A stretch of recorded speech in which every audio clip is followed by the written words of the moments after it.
여러분들 안녕하세요. 김은주 강사입니다. 여러분들의 전산회계 1급 시험 합격을 위해 최선을 다해 강의를 드려보도록 할게요. 자, 먼저 첫 시간이니까 시험에 대해서 간단하게 오리엔테이션 한번 해보고 진도 아주 조금만 나가보도록 할게요. 자, 먼저 시험 안내인데요. 이 전산회계 시험은 한국세무사회 자격시험 홈페이지에서 주관을 합니다. 여기 보면 제가 주소를 이렇게 써봤는데 한국세무사회 자격시험 홈페이지 들어가셔서 자 여기에서 나중에 여러분들이 시험 접수도 하실 수 있고 그리고 아래쪽에 보면 K랩 수업용 다운로드 있죠. 기출문제 다운로드도 있고 그런데요. 여러분들이 이 시험을 공부하시려면 회원가입을 해서 좀 프로그램도 다운로드 받고 그리고 시험 직전에 기출문제도 연습을 해주시는 게 좋습니다. 원서 접수도 해야 되고 그래서 제가 숙제 하나만 내드릴게요. 여기 홈페이지 주소 적어드렸는데 여기 회원가입하지 않으신 분들은 꼭 회원가입을 해주실 것을 부탁드리겠습니다. 그리고 수험 프로그램인데 아까 전에 여기 보면 K랩 수업용 다운로드라고 있네요. 자, 여기에서 이제 프로그램을 다운로드 받는데, 그래서 K랩이라는 프로그램인데 영어로 KCLEP 이렇게 쓰더라고요. 그래서 우리가 이제 실무에서 가장 많이 쓰는 프로그램이 더존 비즈온이라는 회사에서 나온 프로그램이 있어요. 그래서 더존에서 나온 프로그램은 자, FAT, TAT, AT 시험에서 이렇게 이제 다루게 되고 그리고 유젠소프트라는 회사가 있어요. 유젠소프트에서 나온 프로그램은 전산세무에게 시험을 보는데 사용이 됩니다. 그리고 여기 회원가입 제가 하라고 했는데 자, 이거 회원가입을 할 때 여러분들이 찍은 이제 증명사진도 같이 이제 넣어서 회원가입을 해야 됩니다. 그래야지 나중에 시험 접수할 때 수험표에도 들어가야 되고 시험에 합격하면 이거 자격증이 운전면허증 비슷하게 생겼거든요. 그래서 자격증에도 이게 들어갈 사진이니까 잘 나온 사진을 회원가입에 이제 사용을 해주시는 게 좋습니다. 근데 예전에 이런 분위기 있었어요. 자기가 사진이 없대요. 그래가지고 일단은 시험 접수하는 날까지 회원가입을 안 하다가 이제 급하니까 그냥 만화 캐릭터 사진을 올린 거예요. 그래서 제가 아까 전에 살짝 보여드리려다 말았는데 옛날에 이제 아기 공룡 둘리라는 그런 이제 만화가 있었거든요. 요 캐릭터 사진을 회원가입한 데 넣은 겁니다. 그러면 이제 시험 접수하더라고. 이렇게 이제 시험 접수를 하고 자기 사진을 수정을 안 한 거예요. 나중에 수험표를 출력하는데 어떻게 나오겠어요? 이 아기 공룡 둘리가 딱 이제 수험표에 이렇게 딱 찍혀 있겠죠. 그래가지고 이 학생 시험 못 봤습니다. 자기 사진으로 해야죠. 이게 이때 당시에는 이게 웃으면 안 되는데 좀 왜 하필이면은 사람도 아니고 둘리 사진을 이렇게 회원가입을 하셨는지. 자, 아무튼 회원가입 부탁드리고 시험이요. 이론과 실기를 한 자리에서 시험을 봅니다. 그러니까 여러분들이 문제를 풀 때 나는 이론부터 풀고 싶어. 그럼 이론부터 풀면 되고 아니야 나는 실기부터 하고 싶어. 그럼 실기부터 해도 돼요. 100점 만점에 70점 이상이면 합격입니다. 그리고 합격률에 대한 거는 여기 세무사회 자격시험 홈페이지에서 시험 안내 마우스를 갖다 대면 합격률이 있네요. 그래서 우리가 공부하는 게 전산 회계 1급이죠. 그래서 이제 최근에 합격률을 알 수가 있는데 뭐 42.89, 40, 39, 30, 30 뭐 지금 보니까 어떨 때는 많을 때는 50이 넘어간 회차도 있었고 또 어떨 때는 또 거의 뭐 20% 정도밖에 안 될 때도 있어요. 그러니까 사실 이제 시험을 주관하는 입장에서는 일정한 합격률이 되도록 맞추고 싶지만 그게 쉽지는 않잖아요. 대략 평균적으로 한 30에서 40% 정도가 합격을 하는구나. 이렇게 생각하시면 될 것 같습니다. 자, 급수별 출제 범위. 전산회계 2급이 가장 낮은 거고요. 전산세무 2급이 가장 높은 겁니다. 그러니까 언뜻 보면은 예를 들어 전산회계 1급이 있고 전산세무 2급이 있으면 회계는 1급이고 세무는 2급이니까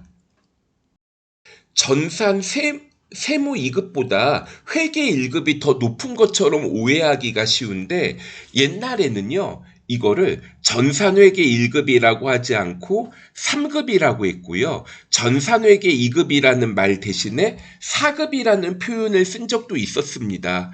그런데 국가공인 자격시험에 어디 4급이 어딨냐 뭐 이런 얘기가 이제 시험 주최 측에서 막 나오다 보니 자격증 이름을 전산 회계 1급, 회계 2급 이렇게 바꿨다고 하더라고요. 전산 회계 2급에서는 재무회계 이론만 출제가 되고 그리고 기초정보관리, 정기분 재무제표, 일반 전표 입력, 전표 수정, 결산, 장부조회가 출제가 되는데 전산회계 1급에서는 재무회계만 나오는 게 아니라 원가회계와 부가가치세가 같이 나옵니다.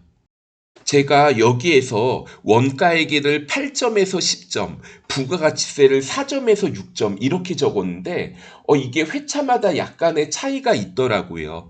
그러니까 어떤 회차에서 원가회계가 10점이 출제가 됐으면 부가가치세는 4점만 나오고 원가회계가 8점이 출제가 되면 부가가치세는 6점이 출제되는 식으로 나오더라고요.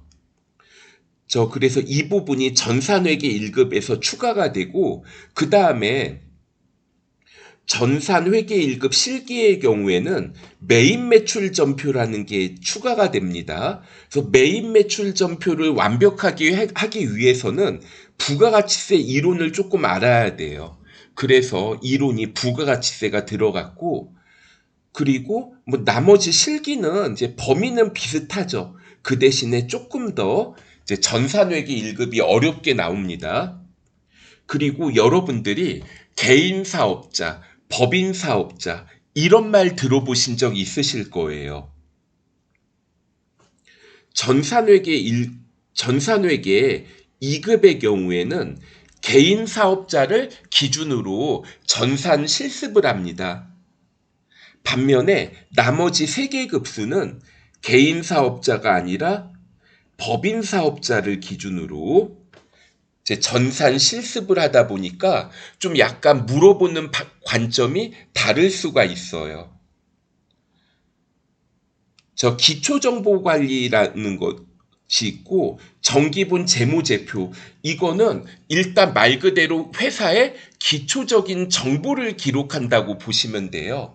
여러분들이 어떤 인터넷 홈페이지에 회원가입을 한다면 아이디랑 패스워드 설정하고 여러분들 이름 뭐 어떤 홈페이지는 뭐 주민등록번호를 요구하기도 하고 주소나 핸드폰 번호를 요구하기도 하죠. 이러한 내용들을 뭐 기록하는 거라고 보시면 돼요. 그리고 여러분들이 아직 회계를 공부한 적이 없으시다면 나중에 이제 분계라는 부분을 학습을 할 겁니다. 그런데 이 분계를 프로그램에 기록을 할 때요. 부가가치세 신고서와 관련이 있는 거래가 있고 부가가치세 신고서와 관련이 없는 거래가 있어요. 부가가치세 신고서와 관련이 없으면은 이거를 우리가 일반 전표 입력해서 작업을 할 거고요. 부가가치세 신고서와 관련이 있는 거래는 메인 매출 전표에서 작업을 하게 돼요. 그리고 이제 회계 프로그램을 이용하여 장부를 마감하는 결산, 그리고 장부조회, 이러한 과정들이 나옵니다. 수험 대비 전략. 여러분들이 이 강의를 듣잖아요. 처음부터 끝까지 강의를 들으면 강의 시간이 꽤 많아집니다. 어떤 분들은 오프라인 학원 강의를 들으면 시간이 많이 걸리는데 온라인 강의를 들어서 좀 시간을 절약해야지 이렇게 생각하시는 분도 계실 것 같아요.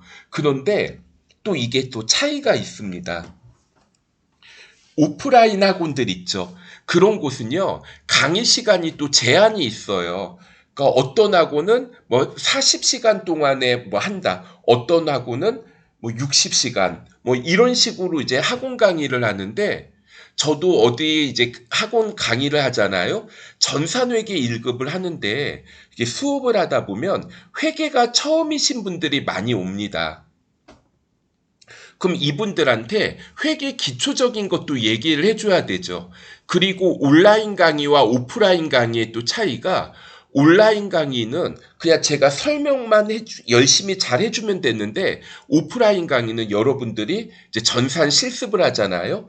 그럼 이제 제가 이제 만약에 학원 수강생이 20명이 있다. 그럼 이 20명 되는 분들이 제가 알려준 대로 입력을 잘했나 못했나 이걸 일일이 확인을 또 해야 돼요. 그래서 또 어떤 분들은 또 성격이 내성적이고 한 분들은 또 제가 봐주려고 하면 또 이게 좀 거부하시는 분도 계시고, 그리고 잘하는 분과 못하는 분들이 이게 섞여 있다 보니까, 예를 들어 잘하는 분에 맞춰서 이렇게 제가 진도를 나가면 좀 이제 수월하게 강의를 할 수는 있는데 나중에 포기하는 분들이 많이 생겨요. 그리고 또 못하는 분한테 이제 중점을 맞춰서 진도를 나가게 되면 잘하는 분은 심심한데 이거 다 알아듣겠는데 혼자 해도 되지 않을까 하고 또 이제 중간에 떨어져 나가더라고요. 그래서 이거를 좀 맞추기가 힘든데, 온라인 강의는 그게 아니라 그냥 여러분들이 각자 연습할 시간을 드리는 거거든요. 그러다 보니까 이게 공부하는데 이제 강의를 할 때 똑같은 시간을 강의를 하더라도, 만약에 오프라인 강의는 제가 이제 60시간짜리 강의를 한다면 실제로 강의하는 시간은 한 30에서 40시간 정도밖에 안 될 것 같아요. 어떤 선생님들은 그 비중이 더 낮고, 그런데 온라인 강의는 이제 여러분들을 믿고 제가 강의를 하는 거니까 제가 이제 좀 더 계속 떠들게 되는 그런 차이가 있습니다. 그래서 강의를 여러분들이 듣고 복습하면 시간이 진짜 많이 걸릴 수가 있어요. 그래서 이거 하나만 따기 좀 억울하죠. 동시에 대비가 가능한 시험들이 있습니다. 자, 우리 전산회계 1급을 학습을 하면 전산회계 2급도 당연히 이제 해결이 되고요. 또 비슷한 시험 중에 FAT라는 시험이 있어요. 그러니까 이거를 굳이 말씀을 드려보자면 전산 회계 2급이 가장 낮은 시험이죠. 전산 회계 1급, 전산 세무 2급, 전산 세무 1급 이런 식으로 난이도 순서가 구성이 되는데요. 이 AT 시험은 가장 낮은 게 FAT라는 시험이 있습니다. 그래서 전산회계 2급하고 FAT 2급하고 좀 비슷하고요. 전산회계 1급과 FAT 1급이 비슷하고 세무 2급과 TAT 2급이 비슷하고요. 전산세무 1급과 TAT 1급이 비슷하다. 이렇게 이제 보시면 되겠습니다. 그럼 이렇게 얘기를 하면 어떤 분들은 그래? 나중에 AT도 볼 건데 전산회계 1급하고 FAT 어느 걸 먼저 하는 게 좋을까? 이렇게 여러분들이 또 고민하실 수가 있는데 제가 보기에는 전산세무회계를 먼저 학습하고 그 다음에 이제 AT 시험을 하는 게 더 나을 것 같습니다. 이게 이제 사람들마다 생각하는 게 다른데 저 같은 경우에는 전산세무회계도 강의를 하고 AT 시험도 강의를 하거든요. 근데 전산회계 같은 경우에는 제가 직접 쓴 책으로 강의를 해요. 그리고 AT 시험은 다른 분이 쓴 책으로 강의를 하는데 이런 얘기하면 안 되지만 다른 분이 쓴 책 중에 마음에 드는 책이 없어요. 그러니까 이게 전산회계 1급, 그러니까 전산회계 2급을 하지 않고 전산회계 1급 바로 시작하는 분도 계시거든요. 그래서 회계에 대해서 좀 기초적인 것도 얘기를 해줘야 되는데, 그럼 FAT도 마찬가지잖아요. FAT 2급을 거치지 않고 FAT 1급 바로 시작하는 분도 계실 겁니다. 그런데요, 이게 회계를 모르는 사람이 듣기에는 좀 어려워요. 그러니까 어느 정도 알고 있다는 가정하에 책들을 썼더라고요. 그래서 전산회계를 먼저 하고 FAT를 나중에 하는 게 조금 낫지 않을까 생각을 해봅니다. 그 다음에 이제 학습 순서에 대한 거. 자, 강의 순서대로 학습하는 방법이 있고, 이론과 실기를 병행하면서 학습하는 방법이 있는데, 이게 사람들마다 스타일이 다릅니다. 그런데요, 이런 분도 계시죠. 그러니까 이게 공부하는 장소가 수시로 바뀌어요. 그러니까 어떨 때는 집에서 공부하고, 어떨 때는 이제 어디 집 근처에 뭐 시립도서관 같은 데서 공부하고, 또 어떨 때는 이제 카페 가서 공부하고, 막 이렇게 왔다 갔다 하시는 분들 계시잖아요. 그래서 이런 분들 같은 경우에는 좀 순서대로 하다 보면 이론은 그냥 어디서나 공부 가능하지만 실기는 컴퓨터가 있어야 되잖아요. 그래서 그러한 분들 같은 경우에는 이제 공부를 어디에서 하는지에 따라 오늘은 집에서 실기를 해야지. 오늘은 독서실에 가서 이론을 해야지. 이렇게 좀 공부하는 범위가 달라질 수 있을 것 같아요. 그래서 나는 이런 거에 구애받지 않고 한 곳에서 공부를 한다고 하면 순서대로 들어도 되고요. 그게 아니면 이론과 실기를 병행하면서 학습을 할 수 있습니다. 그래서 먼저 회계의 기초에 대한 부분이 있어요. 그리고 회계의 기초와 그 다음에 2부 회계상거래 인식하기와 전표 작성. 자, 일단 여기까지 이론을 학습을 하신 다음에 실기에서 기초정보 등록 정기분 재무제표 하시고, 그 다음에 3부 재무회계 이론을 학습을 하면서 일반 전표 입력 공부하고, 부가가치세를 좀 알아야지 메인 매출 전표 할 수 있거든요. 이론 부분에서 부가가치세를 학습을 하신 다음에 메인 매출 전표 공부하고, 그리고 결산 부분이 있는데 원가회계를 조금 알아야지 결산을 하는데 수월합니다. 원가회계를 학습한 다음에 결산과 장부조회 이런 식으로 순서를 맞춰주시면 될 것 같아요.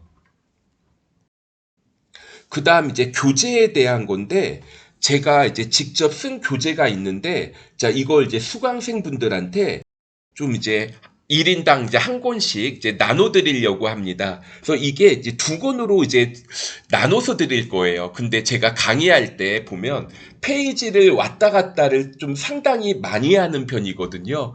그래서 좀 그냥 일반 그 떡제본이라고 하죠. 이런 거보다는 이제 스프링 달린 거 링제본으로 해서 이제 여러분들한테 이 수강 신청을 하면 보내드리는 걸로 하겠습니다. 일단은 그냥 가볍게 아주 조금만 보도록 할게요. 그냥 오리엔테이션만 여러분들이 좀 듣고 그냥 끝날 수도 있지만, 사람이 강의를 어떻게 하는지도 좀 봐야지 이게 수강 신청을 할까 말까 결정을 하실 수 있을 것 같은데, 책이 없으신 분도 계시잖아요. 그래서 그냥 한 페이지 정도만 볼게요. 먼저 재무회계와 관련해서 회계가 처음이신 분들을 위해 기초 이론을 한번 보도록 하겠습니다. 우리가 회계를 공부한다고 하면, 주변에서, 누구야, 운주야, 회계가 뭐냐, 이렇게 이제 물어보시는 분도 계실 것 같아요. 그래서 제가 이거를 먼저 여러분들의 이해를 돕기 위해 예를 하나만 들어보도록 하겠습니다. 여러분들이 100억 원을 투자를 하면 이거를 200억 원으로 만들 수 있는 사업 계획이 있다고 가정을 해볼게요. 그러면 이거 사업하실 건가요? 자, 물론 이제 사업하겠다. 그래야지 이제 스토리가 이어지겠죠. 그러면 이제 하나 더 물어볼게요. 100억 있으세요? 100억이 없잖아요. 그러니까 있는 분도 계실지 모르겠지만 대부분 없으실 것 같아요. 그럼 일단은 처음에는 자기 돈을 좀 투자를 하는데 그게 안 되면 주식을 발행을 한다거나 다른 데서 은행에서 돈을 빌려올 수도 있겠죠. 자, 예를 들어 내가 처음에 한 50억을 가지고 사업을 시작한다고 예를 들어 볼게요. 자, 오늘 회계가 처음이니까 여러분들과 저하고 약속을 몇 가지 해보도록 할 겁니다. 그, 그리고 우리가 이제 기업의 재산 있죠. 기업의 재산을 편의상 자산이라고 부르기로 약속을 할게요. 그런데 이 중에서 다른 데서 내가 30억 원을 빌려오고요. 그럼 빌려온 금액을 부채라고 부르기로 약속을 하겠습니다. 자기 돈을 투자한 거를 이거를 자본이라고 부르기로 약속을 할 텐데 자산 50억, 부채 30억, 자본 20억으로 사업을 한다고 예를 들어 볼게요. 그러면 1년 동안 기업의 경영 성과를 통해 기말에 새로운 자산, 부채, 자본이 형성되겠죠. 예를 들어 기업의 자산이 50억에서 70억이 됐어요. 기업의 부채는 30억 원에서 40억 원이 되고 자본은 20억 원에서 30억 원이 되었다고 예를 들어 보도록 하겠습니다. 그러면 누가 이 과정에 대해서 관심을 가질까요?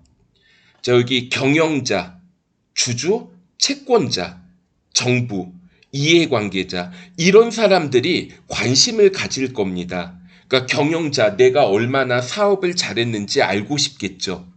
주주, 나 이 회사 주식 샀는데 이거 회사 잘 운영되고 있는지 확인하고 싶을 거고, 채권자, 나 이 회사에 돈 빌려줬는데 원금하고 이자를 받을 수 있을까 궁금하겠고요. 그리고 기업이 이익이 생기면 세금 내야 되죠. 정부, 관심을 가질 거고, 나 이 회사에 투자할까 말까 고민하는 사람들이 있을 겁니다. 그래서 우리가 이제 회계라고 하면은 자, 기업의 경영을 수행하는 과정에서 회계 정보 이용자에게 정보를 식별 측정 전달하는 과정. 자, 이거를 우리가 회계라고 합니다. 기업의 이해관계자들에게 정보를 전달하는 과정을 말하고요. 그러면 자, 이거를 정보를 전달을 하는데 알아서 전달해라. 그러면 너무 막연하죠. 일정한 그래서 정보 제공 수단, 양식이 필요한데 이거를 재무제표라고 합니다. 그래서 우리가 회계를 공부하는 거는 결과적으로 재무제표를 잘 작성하기 위해서 하는 거구나. 이렇게 이해하시면 되겠어요. 그래서 여기 그림으로도 뭘 하나 그려드렸는데 경영자, 세무서, 채권자, 주주, 기타 이해관계자들에게 자, 유용한 정보를 제공하는 것을 회계의 목적이라고 부를 수가 있겠습니다. 자, 다음 페이지 넘어가면 자, 참고로 내부 이해관계자와 외부 이해관계자가 있어요. 그래서 내부 이해관계자, 그러니까 경영자나 뭐 종업원 같은 사람을 내부 이해관계자라고 하고요. 그 다음에 주주, 채권자 이런 사람들을 외부 이해관계자 이렇게 구분을 합니다. 일단 이번 강의는 여기까지 보도록 하고 그 다음에 제가 한 가지 더 말씀드릴 게 있습니다. 여러분들이 공부를 하시다 보면 궁금한 점이 있을 수가 있죠. 그러면 이거 질문을 좀 하고 싶을 수가 있는데 홈페이지에 이제 고객센터 같은 데다가 물어보는 방법도 있지만 더 좋은 방법을 말씀드릴게요. 그래서 제가 이 다음 강의 시작할 때 제 카카오톡 아이디를 알려드리겠습니다. 카톡 아이디로 친구 추가하는 방법 아시죠? 그래서 여러분들이 공부하시다가 모르는 게 있으면 저한테 카톡으로 물어보시면 제가 더 빠르고 좀 더 정확하게 전달해 드릴 수가 있을 것 같아요. 그리고 저 입장에서도 이걸 갖다가 홈페이지에 물어보면은 이 홈페이지에 담당하시는 분이 저한테 메일로 보내줘요. 아, 학생들한테 이런 걸 물어보는 학생이 있는데 답변을 해주세요. 그래서 제가 답을 해주다 보면 이게 시간이 좀 오래 걸리더라고요. 네, 카톡으로 물어보면 제가 확인하자마자 바로 답변을 해드릴 수도 있고, 저는 또 설명을 해주는 입장에서 질문자분이 이해를 하셨는지 이해를 못했는지 또 저도 이제 바로 알 수가 있으니까 서로 좋은 것 같습니다. 이게 카톡으로 이렇게 질문 답변해주는 선생님이 저 말고 안 계신 것 같아요. 그래서 좀 여러분들이 자, 좋은 관계를 가지고 원하는 자격증 따실 수 있으면 좋겠습니다. 그럼 다음 시간에 뵙겠습니다. 수고하셨습니다.